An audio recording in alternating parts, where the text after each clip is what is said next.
ناظرین، منسٹر صاحب لوگ یہ بھی سوال کر رہے ہیں کہ اتنا سارا ایویڈنس موجود ہے، چیزیں موجود ہے، بینکنگ ڈاکومنٹس موجود ہیں، ٹریل موجود ہے، تو پھر یہ کیس فائل کیوں نہیں ہو رہا اور ایکسپیڈیشسلی کیوں نہیں چلتے یہ مقدمے؟ دیکھیں، کچھ اس میں چیزیں ہیں. مثال کے طور پہ بہت ساری ایسی چیزیں تھیں جس کے اندر ملزمان خود ہی رکاوٹ ڈال رہے ہیں. مثال کے طور پہ سلیمان جو اس کا مرکزی ملزم ہے، جس دن سے یہ انکوائری آتھورائز ہوئی تھی نا، ابھی تو یہ انویسٹیگیشن کمپلیٹ ہو کے اس کا ریفرنس بھی جا چکا ہے نیب ہیڈ کوارٹر میں فائنلائزیشن کے لیے تاکہ فائل ہو سکے. لیکن جس دن یہ شروع ہوا کیس، اس دن سے سلمان شہباز پاکستان سے مفرور ہے. اب ہمارے ملک میں قانون ہے کہ ایبسینشیا ٹرائل ہو نہیں سکتا. اب شہباز شریف صاحب بھی تقریباً 6-7 ماہ بعد لندن سے واپس تشریف لائے ہیں. اب مجھے تو شک پڑتا ہے یہ دوبارہ نہ چلے جائے. میں نے آج اپنی پریس کانفرنس میں بھی کہا ہے کہ نیب کو چاہیے ان کا نام ای سی ایل میں ریکمینڈ کرے تاکہ ان کا نام ای سی ایل پہ ڈالا جائے. یہ کیا بات ہوئی؟ جب آتے ہیں دندناتے 3-4 دن کے لیے یہاں آتے ہیں، پھر 6 ماہ کے لیے لندن چلے جاتے ہیں. ان کا مقدمہ شروع ہونا چاہیے.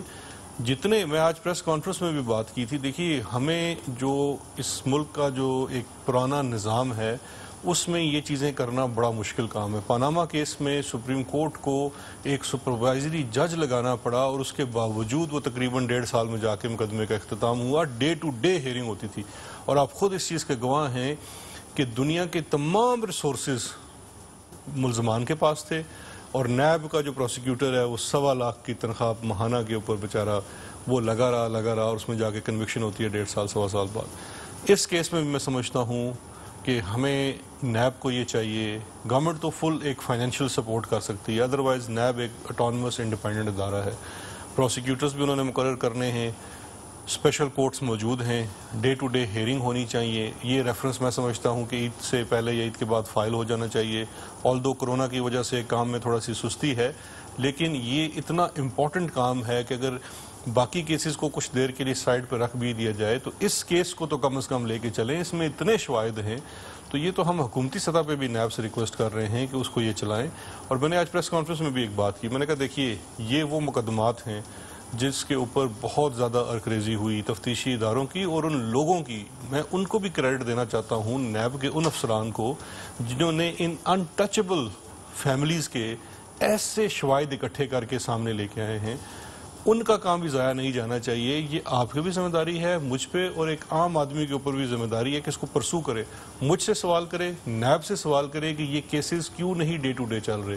اور جب تک یہ کیسز ڈے ٹو ڈے چل کے اس کا فیصلہ نہیں ہوتا تب تک ہمیں آرام سے نہیں بیٹھنا چاہیے. اور میں نے آج یہ بھی کہا، چاہے ہم حکومت میں ہوں نہ ہوں، میں ایک عام آدمی ہوں، جو بھی ہوں، ان مقدمات کو پرسو کرنا چاہیے. شوگر کمیشن کی رپورٹ کب تک ایکسپیکٹڈ ہے اور اس ہفتے آ جائے گی یا اگلے ہفتے کی ٹائم تو اس کا ختم ہو رہا ہے؟ 3 ہفتے کا ٹائم ایکسٹینشن کیبنٹ نے دیا تھا. جس دن سے فیصلہ آیا تھا اس دن سے شروع ہوتا ہے اور وہ شاید اگلے ہفتے ختم ہو رہا ہے. تو نہ ہی ان کی طرف سے کوئی مزید ایکسٹینشن کی ریکویسٹ آئی ہے اور میری اطلاع کے مطابق اب ٹائملی رپورٹ آ رہی ہے. انشاءاللہ اگلے ہفتے شاید. مراد علی شاہ صاحب کو وزیر اعلیٰ سندھ کو بلایا تھا، انہوں نے جانے سے انکار کر دیا. اس سے کچھ تاخیر تو نہیں ہوگی؟ دیکھیے جی، تاخیر کی تو بات نہیں ہے، لیکن مراد علی شاہ صاحب نے ایک بڑے ہی بھونڈے انداز سے انکار نہیں کیا. پہلے انہوں نے کوئی 10 جگہ سے فون کرا کے سفارشیں کی کہ جی میں پیش نہیں ہونا چاہتا. لیکن خیر اس چیز کو چھوڑیں.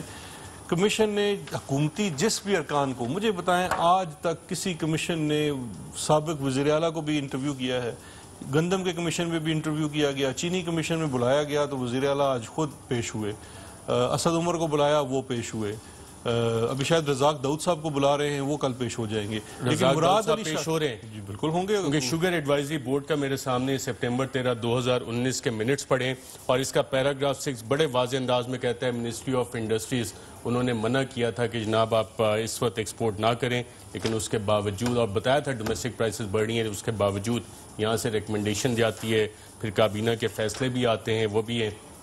نہیں دیکھیں یہ پہلی رپورٹ کے اندر بھی آ چکا ہے اور اب اس رپورٹ کے لیے بھی جب ان کو دوبارہ بلایا گیا ہے وہ ظاہری بات ہے ان لائٹ آف جو اس وقت فورنزک انویسٹیگیشن ہو رہی ہیں.